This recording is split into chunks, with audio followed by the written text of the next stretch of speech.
Solve how to fix risk of Rain 2 crash on Windows. 1.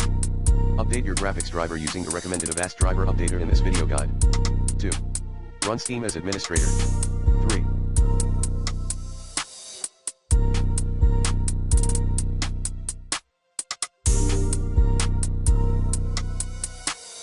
Disable your antivirus temporarily. 4.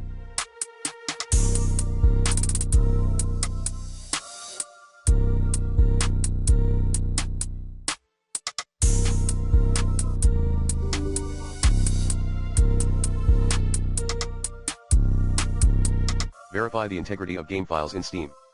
5. Run the game in compatibility mode. 6.